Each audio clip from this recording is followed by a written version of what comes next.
Hello everybody, welcome to ChinesePod. I'm Joy. And I'm Joe. And today we're going to talk about the character map for the Chinese character 蛋, which means egg. So the easiest word you can learn with this word is 鸡蛋. 鸡 is chicken, 蛋 egg, 鸡蛋 egg. Do you know any other meanings for 蛋? Interestingly, in German we use this word eggs, like the German word for eggs, to refer to some male body parts that resemble eggs. And I do think that's the same in Chinese. It is the same thing in Chinese, but today we're going to focus on more words that are related to 蛋, and some of them do have some insulting meaning. So let's check out today's episode. Okay, so we talked about the most basic word for egg, that's 鸡蛋. So 鸡蛋, that's first tone, fourth tone. So Joe, I know that you grew up in Germany. Have you ever had chickens? We didn't have, like my parents didn't have, but my aunt had chickens.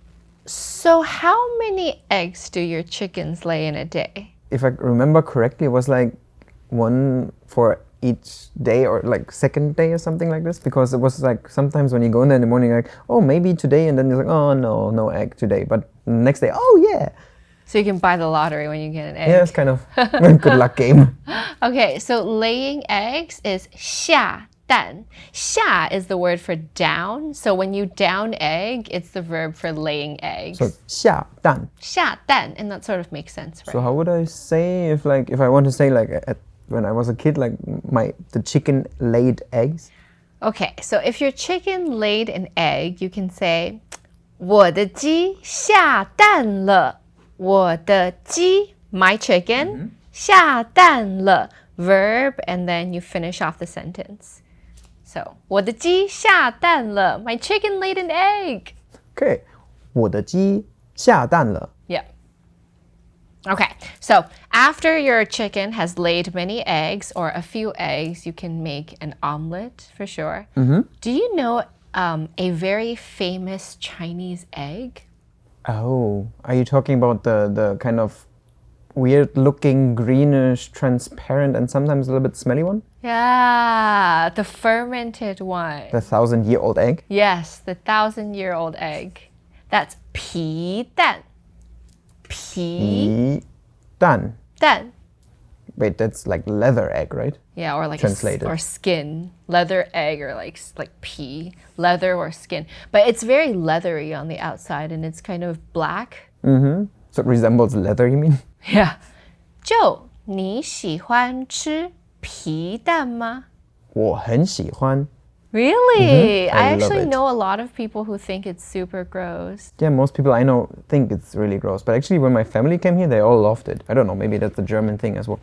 Yeah, maybe the flavors of fermented egg. It's kind of like blue cheese. Not everybody likes it. But some love it. Same here. Yeah. So you can say 我喜欢吃皮蛋，但是我的朋友不喜欢吃皮蛋. I mean, I like it, but my friends don't like it. So I'd probably say that. You don't like it? It really depends on how it's made. I've had both experiences. Okay. Yeah, so I'm on the fence about pídàn. So what other dishes do we have? Because there are probably a lot of dishes with dan inside, with eggs, right? So what else do we have? Okay, so if you say fried eggs or scrambled eggs, we can say 炒蛋. 炒蛋. 炒is like stir fried or fried. 炒蛋. Can you think of any other egg dishes? Not necessarily egg dishes per se, but definitely some dishes with eggs inside. So for example, like cake. Oh, yeah, right. So cake in Chinese does have the word egg in it. That's 蛋糕. So that's 蛋糕. Yeah, 4-1. And 糕 just means cake. So it's like egg cake. So cake. So when I was a kid, my grandma always did cakes on the weekend. And my favorite one was chocolate cake. How would I say this? Like my favorite cake is chocolate cake. Ah, so chocolate cake, that's 巧克力蛋糕. 巧克力 is, as you can probably tell, translated from the English chocolate. So you can say 我最喜欢吃巧克力蛋糕. My favorite cake is chocolate cake. And I could pair this up with any other kind of cake, right? For example, strawberry would be 草莓. Yeah, 草莓蛋糕. That was my favorite when I was young. So you can say 我最喜欢吃草莓蛋糕. I love to eat the most strawberry cake.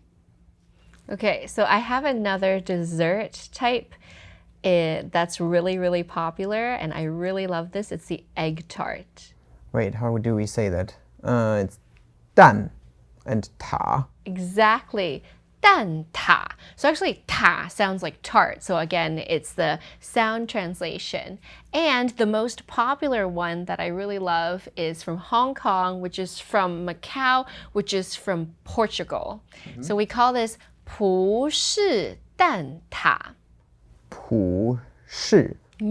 So 葡 is for... 葡 is short for 葡萄牙, which is Portugal. And then 式 means type or style. So 葡式, Portuguese style, and then 蛋挞. Okay, so I'm going to give you a sentence to bring it all together. 香港的葡式蛋挞很有名. So Portuguese style egg tart from Hong Kong is very popular. Exactly. 有名, to have name, which means to be very famous. Oh, I have another one, which is very common and you literally find it in every restaurant. And the word for it is very pretty too. It's 蛋花汤, which is egg flour soup. Yeah, so 蛋花汤 or egg flour soup. The reason it's called egg flour is that when you put the egg into the soup before it cooks, you stir it so it scatters.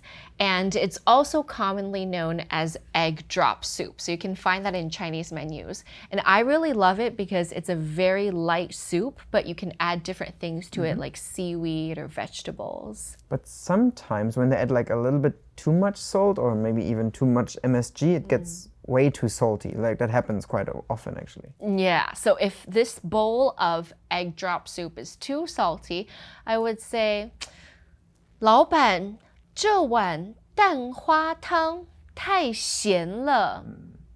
So, oh, sorry, boss. Like this bowl of egg flour soup or egg drop soup, it's just too salty. Okay, so now we're going to move away from the literal meaning of 蛋, actual eggs, to other expressions that use the word 蛋. Now, some of them are insults. I think you might know them already, but I'm going to cover one first. That's not quite an insult, but we can say this colloquially if we messed up or if we're saying, oh no, darn it, I did something wrong. So, for example, if you're about to be late, you can say 完蛋了. So that's 完蛋了. 2-4. Exactly. And 完蛋, the literal meaning is end eggs. My eggs are done. My eggs are done, I'm done. Yeah, exactly. Done. I'm done. So if you're about to be late, you can say 完蛋了,我快要迟到了. And I think we can use this when we are like kind of warning somebody else or like telling somebody else, oh, that's not good, you are done. Yeah, you're gonna be in trouble, basically. So if you want to say somebody else is gonna be in trouble, they would say 你完蛋了. The context of it would be if you found out someone didn't do their homework or skipped a meeting, sent the wrong email, you'd be like, oh no, you're gonna be in big trouble. So your eggs are gonna be done.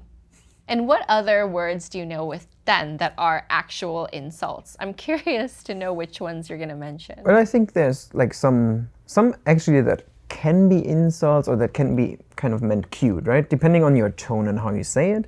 For example, like an idiot or a fool would be 笨蛋. Oh, okay. 笨蛋. So 笨 is fourth tone. And then 蛋 is also fourth tone.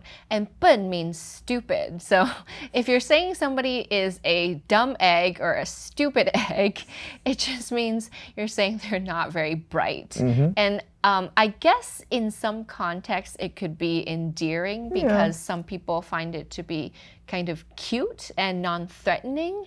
So it depends on how you say it. I know that you can refer to a bad person as like 坏蛋. Ah, yes. 坏 means bad. So a bad egg. Oh, we have that in English too. He's a bad egg. Oh, we say that in English? Yeah, he's a bad egg. Bad egg. You're a bad egg. 坏蛋. 坏蛋, bad egg. 坏蛋. So you can say 你是大坏蛋. Like a very bad person. Very big bad egg. That's three times the force tone. 大坏蛋. Yeah, true. Or I think sometimes I would hear parents saying it to kids, like, oh, so and so, 他是坏蛋. Don't be his friend.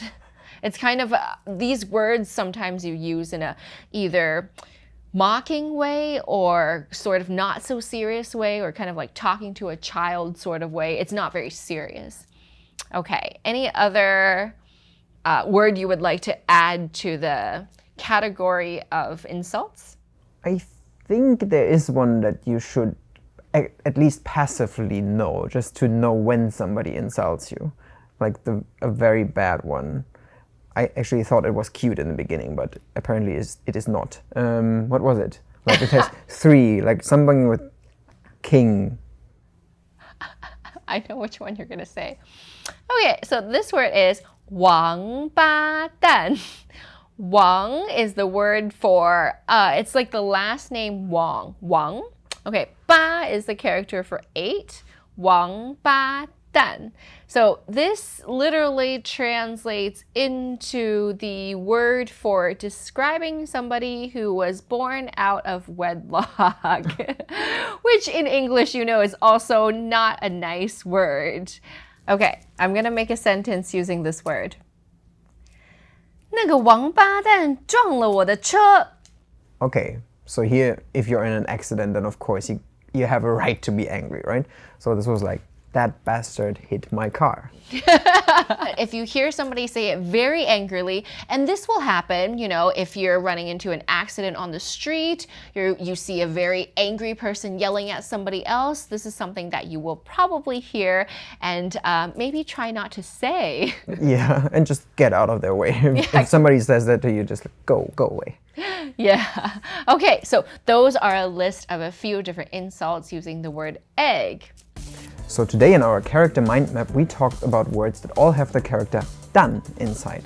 And the most original word we had here was the word for egg, like a chicken egg. 鸡蛋. And we talked about different dishes that all have eggs inside. For example, a cake. Oh, 蛋糕. Or fried egg. 炒蛋. And the very beautiful egg flour soup. Oh, 蛋花汤. And then we talked about a little bit of another meaning of dan, which is more like for not necessarily insult, but for negative connotated words. So for example, we had this one thing which is very practical to use when you say like, oh, I'm done, I'm over, oh god, I'm finished, darn. Oh, 完蛋了. And then we taught you some words that you should be able to understand. So in case somebody talks to you and is not about food, and he calls you something with dan inside, egg, just make sure you stay away from these people. Yeah, exactly. And if you know any more of these words, if you look them up or you come across them in your life, you can leave them down below in the comments. Thank you so much for joining us today. I'll see you next time. I'm Joy. And I'm Joe. Bye-bye. Bye-bye. Head over to ChinesePod.com and get access to all the extra features from this lesson. Follow the link below.